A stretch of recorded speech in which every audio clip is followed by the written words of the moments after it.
क्या कहेंगे? जी नमस्ते, सलाम वालेकुम।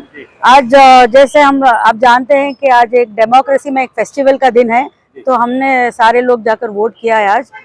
तो हम लोग यही अपेक्षा करते हैं कि अभी वोटिंग परसेंटेज बढ़ना है, तो सबसे मैं रिक्वेस्ट करती हूँ कि शाम तक जितना हो सके उतना बाहर आइए, वोट कीजिए, क्योंकि आज एक मौका है, आपके वोट के जरिए आप जवाब दे सकते हैं, आपको जो चाहिए आप मांग सकते हैं।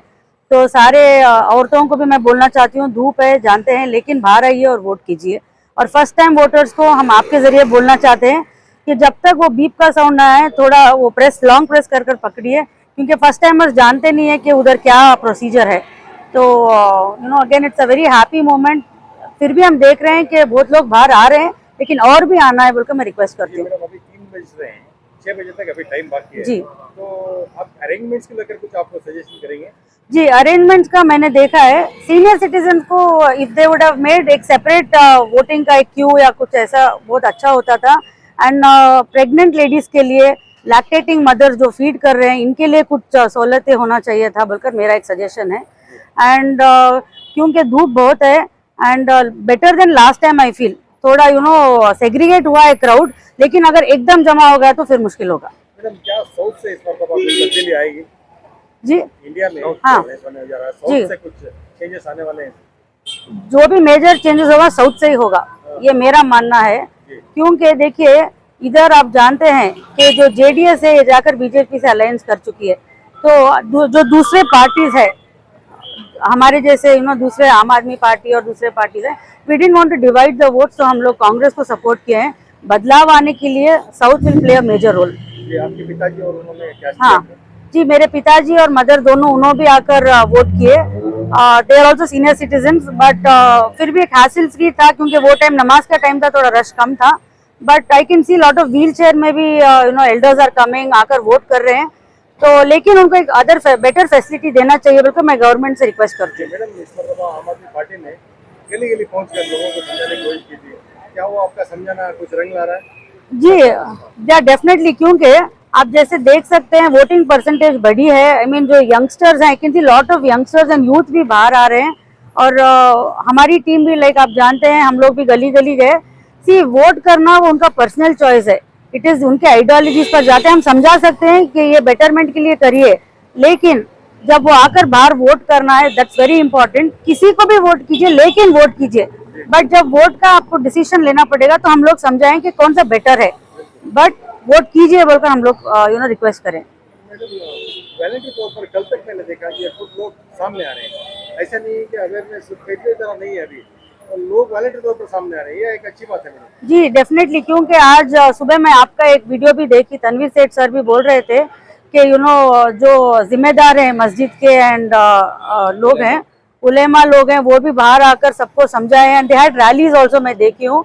तो उसी तरह हम लोग भी नॉट ओनली एज पॉलिटिशियंस, अब मैं भी, आप एक पोस्टर आज मैंने अपलोड किया था, उसमें कोई पार्टी का कुछ नहीं है, vote is our right, exercise it.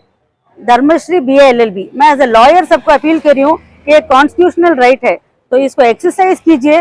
बिना वजह घर में बैठकर आप ये मत कीजिए कि ये नहीं हो रहा है, देश में ये नहीं हो रहा है। जब हम एक एक वोट भी तिनका भी सहारा होता है, तो वैसे एक एक वोट भी काउंट करता है।